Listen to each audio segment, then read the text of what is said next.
This 18-minute, four-part video is a sample of what Prime Minister Keir Starmer can expect when finally confronted by Nigel Farage in Parliament. Farage. Mr. Farage has the floor.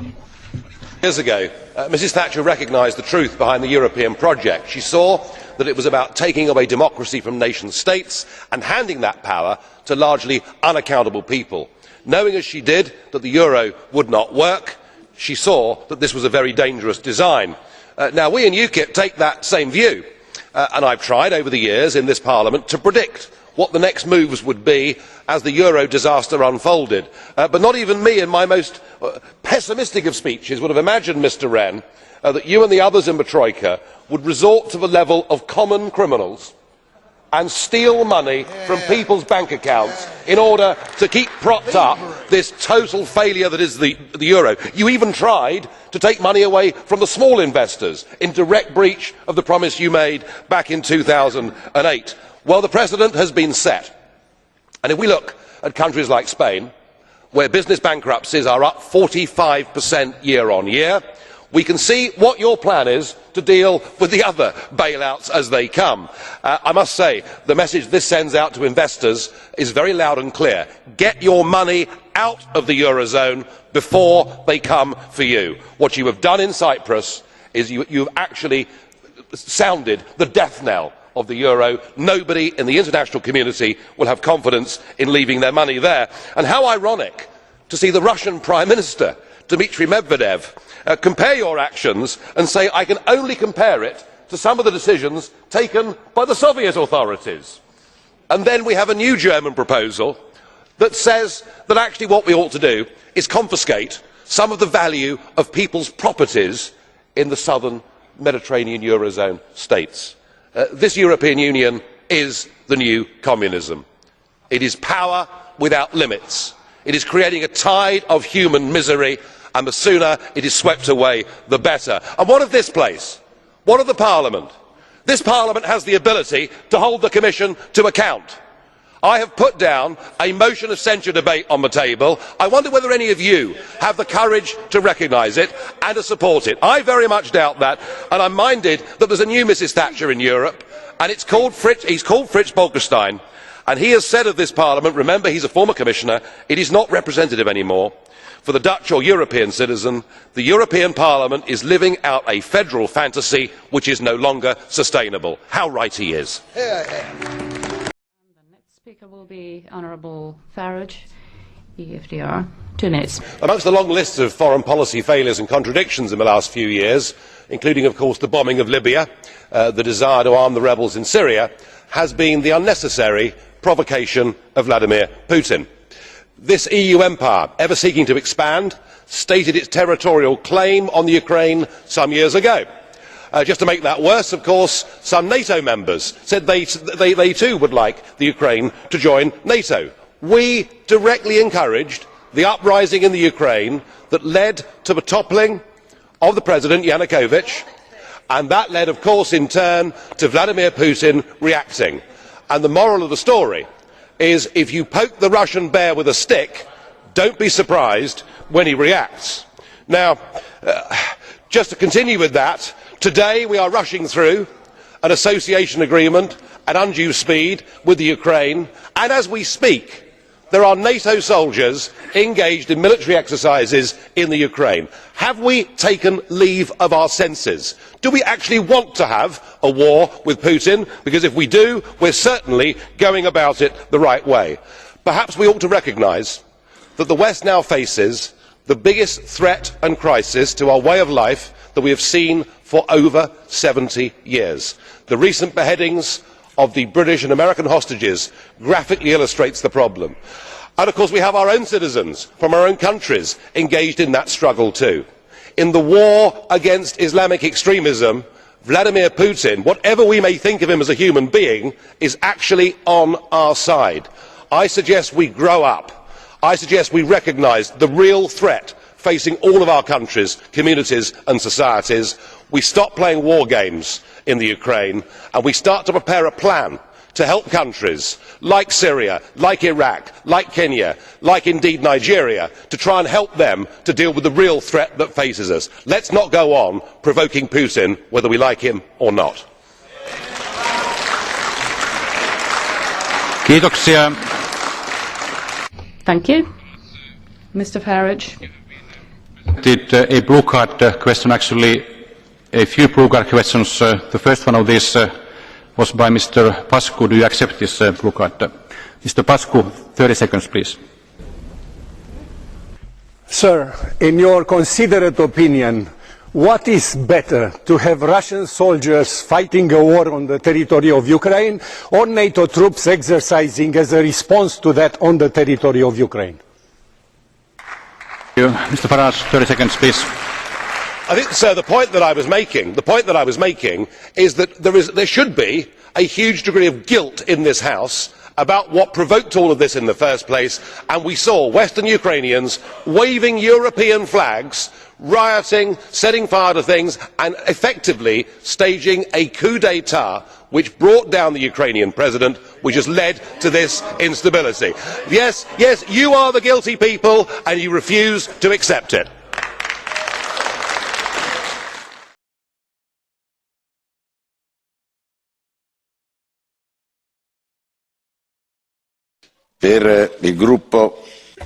On behalf of the EFDD group, the floor goes to Mr. Farage.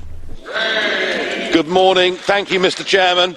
Well, it may have taken 9 months, a pretty full gestation, but be in no doubt that last Wednesday was a great historic day when the United Kingdom announced that we were going to become an independent, self-governing, democratic nation once again, an act that has been cheered by hundreds of millions of people all over the world. Now, we've had a little history lesson this morning from Mr. Verhofstadt, but he made one mistake. In 1973, sir, we did not join the European Union. We joined the European Economic Community. And had the British people known that it was intended to get political and take away our ability to govern ourselves, we never would. Now, I'm sorry to say that the response to the triggering of Article 50 has been all too predictable. Already you've made a series of demands that are not just unreasonable, but in some cases clearly impossible for Britain to comply with. You began by telling us that we have to pay a bill, a cool 52 billion sterling, a figure that has clearly been plucked out of the air, effectively a form of ransom demand. What you could have acknowledged is that we've put net over 200 billion sterling into this project. We're actually shareholders in this building and the rest of the assets, and really, you should be making us an offer we can't refuse to go. And the ever-charming Mr. Verhofstadt, the Parliament's chief negotiator, in his resolution that we're to vote on later today, tells us that we cannot discuss potential trade deals with anybody else in the world until we've left the European Union.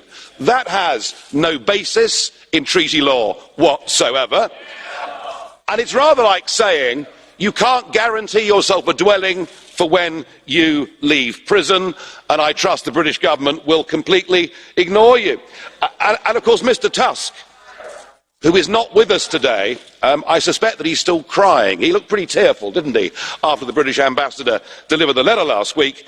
He tells us in his memorandum that any future trade deal must ensure that the United Kingdom is not allowed to have a competitive advantage. This is all impossible, and you add to that the hypocrisy of, on the one hand, saying the EU will negotiate as one, and clause 22 of the Tusk document saying that actually Gibraltar, that the Spanish can have a total veto over the whole trade deal if they're not happy with the sovereignty of Gibraltar. We believe in national self-determination. Your aim and ambition is to destroy nation-state democracy. Gibraltar is clearly a deal-breaker on current terms. You have shown yourselves with these demands to be vindictive, to be nasty. All I can say is thank goodness we're leaving. You're behaving like the mafia. You think we're a hostage. We're not. We're free to go. We're free to go. And 85, and this, now I know, I do understand. Honorable Farage. I do understand. Honorable this concept. Farage. Sorry, Mr. Farage. Listen, I'm trying to give you the chance to speak and say everything you want to say.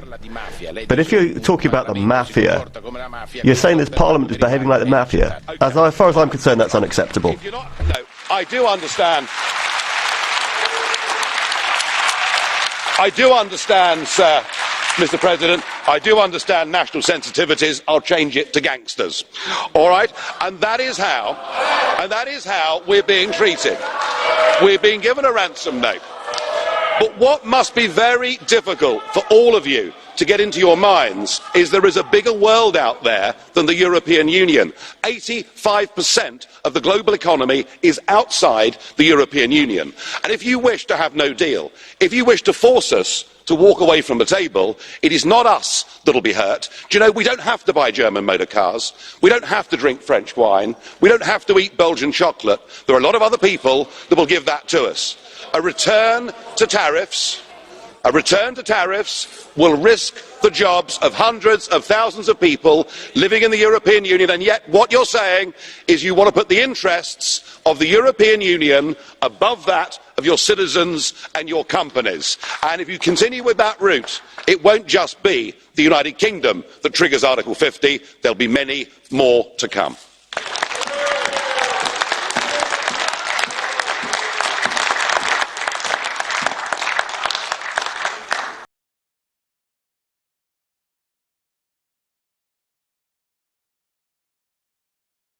Well, let's talk more about what's been proposed in Strasbourg. Joining me from there, the UKIP leader Nigel Farage, who we saw in that earlier report a few moments ago. Nigel Farage, good afternoon. Good afternoon.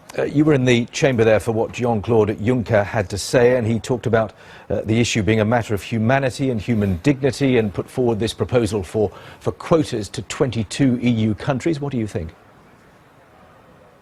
What I think is this, that from April it was clear that Jean-Claude Juncker was going to implement the EU's common asylum policy. The problem with that policy, as I tried to point out at the time, is that it casts the definition for who qualifies way beyond the 1951 Geneva Convention on Refugee Status, and even includes people who come from poor countries. So what we're seeing is this huge tide of humanity coming across the Mediterranean, taking massive risks, being in the hands of the criminal traffickers and ISIS and all the rest of it. And what we're not doing is we're not sorting out who are genuine refugees and who are not. So to ask me to comment on what I think of the Juncker plan to distribute 160,000 people around the rest of Europe, my answer is, why don't we get back to the basics?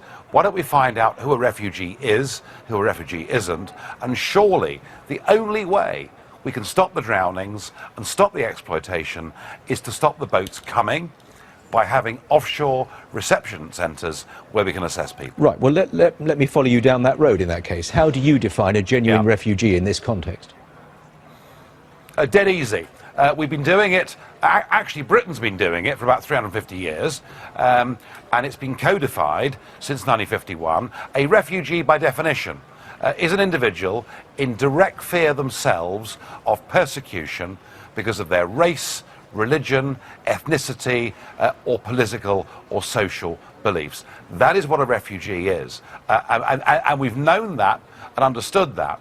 And if you look at the people that have come to Europe over the course of the last year, the vast majority of them would not qualify, with the best will in the world, for being refugees. Even those fleeing the civil war in Syria?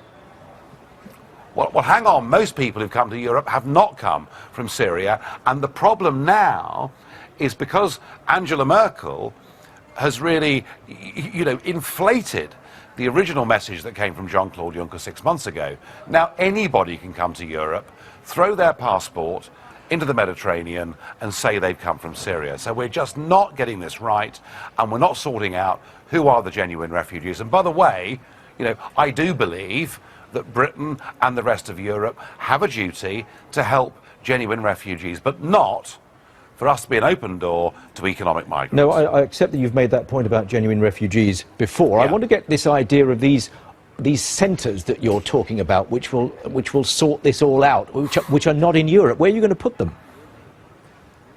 Well, what I'm keen to do, number one, is stop people drowning. and you stop people drowning if you tell them that if you come by this route, you will not be accepted. This is exactly what Australia did back in 2008. Now, I'm actually quite pleased that the British government, for once, have not got along with the European line and have said that we will take refugees, but take them directly from the camps. Now, it's perfectly clear there are very big camps in Lebanon, in Jordan, and in Turkey. Interestingly, there are 6 other wealthy Arab states who are refusing to take a single person. So I'd like to see a bit more effort and emphasis put on them.